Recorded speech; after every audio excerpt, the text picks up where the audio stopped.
വയനാട്ടിലെ ദുരിതബാധിതരുടെ കണ്ണീരൊപ്പാൻ 10,000 രൂപ നൽകി വിദ്യാർത്ഥി. കാസർഗോഡ് പടന്ന തടിയൻകൊവ്വൽ LP സ്കൂൾ വിദ്യാർത്ഥി അരുണാണ് വിദ്യാനിധി സമ്പാദ്യ പദ്ധതിയിലൂടെ സ്വരുക്കൂട്ടിയ പണം ദുരിതാശ്വാസ നിധിയിലേക്ക് കൈമാറിയത്.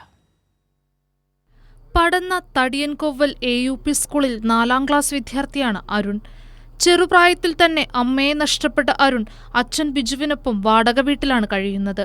കള്ളുചെത്ത് തൊഴിലാളിയായ ബിജു ആഴ്ചയിൽ നൽകിയ ചെറിയ തുകകൾ മാണിയാട്ട് സഹകരണ ബാങ്കിലെ വിദ്യാനിധി സമ്പാദ്യ പദ്ധതിയിലായിരുന്നു അരുൺ നിക്ഷേപിച്ചിരുന്നത്.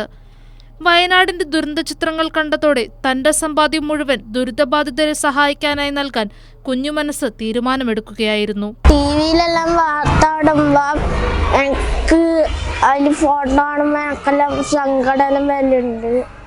അതുകൊണ്ട് ഞാൻ കണ്ട് അച്ഛനോട് പറഞ്ഞപ്പം അച്ഛൻ അതിന് പൈസ കൊടുത്തോട്ടെ ചോദിച്ചപ്പം അച്ഛൻ പറഞ്ഞു കൊടുത്തോന്ന്. അവൻ്റെ സേവിങ്സ് ആയിരുന്നു. അപ്പോൾ അത് അവൻ തന്നെ പറഞ്ഞായിരുന്നത് എന്തെങ്കിലും രീതിയിൽ കൊടുക്കാൻ തന്നെ ഉണ്ടായിരുന്നു.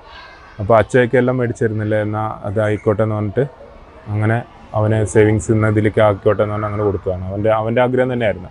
സ്കൂൾ പ്രീ പ്രൈമറി വിദ്യാർത്ഥിനി അഫ്രിൽ ആൻ തന്റെ കുടുക്കയിലെ നിക്ഷേപമായ 510 രൂപയും കൈമാറി. സിനിമാ താരവും പടന്ന ഗ്രാമപഞ്ചായത്ത് മെമ്പറുമായ PP കുഞ്ഞികൃഷ്ണൻ മാസ്റ്റർ സഹായം ഏറ്റുവാങ്ങി.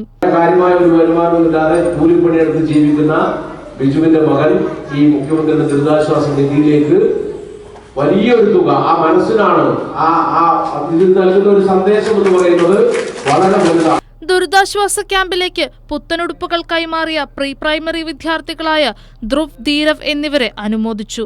കൈരളി ന്യൂസ്, കാസർഗോഡ്.